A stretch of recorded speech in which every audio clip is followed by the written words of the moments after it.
he's losing interest. Kaya, ihinto mo ito.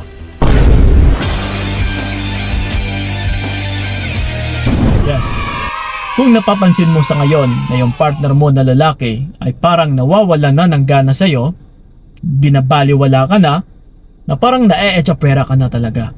So, isa lang ibig sabihin yan, nawawala na po talaga yan ng interest sa'yo. So ngayon, ano ba ang dapat nating gagawin? Na kailangan na rin nating may ihinto. Kasi, hindi rin naman maganda na binabaliwala ka na nga and then tuloy-tuloy ka pa rin sa pagbibigay ng pansin sa kanya. Tuloy na tuloy ka pa rin sa pakikipag-connect sa taong ito na binabaliwala ka naman. And kung nararamdaman mo talaga na nawawala na siya ng interest sa'yo, kailangan natin itong i-accept. Ito po yung pinakasusi natin. Kailangan nating tanggapin utol na nawawalan siya ng interest sa'yo. Hindi rin natin maibe-blame yung sarili natin kasi nga hindi rin naman natin pwedeng ipilit yung sarili natin na maggugustuhan talaga tayo ng tao. Kasi kung minsan yung tao is meron din namang mga realizations na sa kalagitnaan ng relationship ninyo ay dito niya palang makikilala yung buong pagkatao mo na hindi pala fit or hindi pala sang-ayon sa mga kagustuhan niya. No, yung tipong mapaparealize siya na hindi pala ito yung tanging babae na gustong gusto ko. So hindi siya pasok sa standards ko So that's why ito na ngayon, yung magiging action neto is mawawala na ng interest sa'yo. Nababaliwala ka lalo. So, napaka normal naman siguro na kapag binabaliwala tayo ay dapat wag na talagang pilitin. Okay? So ngayon, ano ba ang dapat nating ihinto? Kasi yung iba, kahit sabihin man natin na ayaw na nga rin talaga nila, pero unaware sila na meron din or meron pa rin pala silang nagagawa na still mas lalong nagpapababa ng kanilang value. Yeah, and mas lalo talagang yung tipong nawawala na nga ng interest yung lalaki sa'yo, pero gusto mo bang sa mga panahon na ito ay mas lalo kanyang makikilala na mababang-bababa na klaseng babae?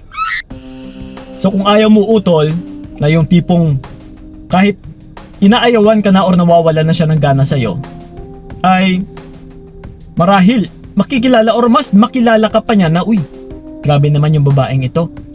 No, malaki yung respeto sa kanyang sarili. And ito pa yung minsan na dahilan na marirealize niya rin na may value ka pala or may halaga ka pagdating sa kanya. Yes. So, nakadepende lang din kasi ito utol sa kung paano nyo rin pinapakita yung pagtrato ninyo sa isang lalaki. Lalong-lalo na rin yung pagtrato mo sa iyong sarili. Nagre-reflect po kasi yan na kung binabaliwala mo yung iyong sarili ay mas lalo ka talaga niyang babaliwalain. Mas lalo siyang mawawala ng interest sa'yo. So ito, huwag na nating papatagalin pa. Ito kailangan talaga ninyong tandaan na kapag nawawala na ng interest yung lalaki sa'yo, ang dapat mong gagawin ay you should stop giving attention on him. Okay? Ihinto mo yung pagbigay ng atensyon sa kanya. Ito himay-himayin natin. Kasama na dito yung paghahabol, pagmamakaawa, pag-message ng pag-message, pagtawag ng pagtawag, pagre-response sa mga messages niya, and lastly is yung pag-e-stalk sa social media accounts niya. Yeah? Kailangan talaga natin putulin dito yung connection utol. Na hindi kanya mararamdaman na nandyan ka pa din. Dapat ganon. Na huwag kang matakot na mararamdaman ito ng partner mo or ng lalaki na nawawalan din naman ng interest sa'yo. Kasi kapag hindi mo ito pinaparamdam sa kanya, hindi niya rin marirealize yung halaga mo. Yes, na kung gaano ka kaimportante pagdating sa kanya. Hanggat may kaunti pa siyang nararamdaman na nakikipag-connect ka pa din, kahit hindi ka nagme-message, hindi ka nagre-response, or hindi ka nagmamakaawa o hindi ka naghahabol sa kanya, pero sa kapiranggot na palagi kang nang-e-stalk sa social media accounts niya, kagaya na lang sa palagi mong pagsisin ng stories niya, ay mararamdaman niya pa rin na nakikipag-connect ka pa din sa kanya. Kaya, hindi niya mafe-feel na nawawala ka. So ngayon, mas lalo ka pa rin niyang i-echo pera. Mas lalo niya pa rin hindi makikita yung halaga mo. So yun po ang mangyayari dito, utol.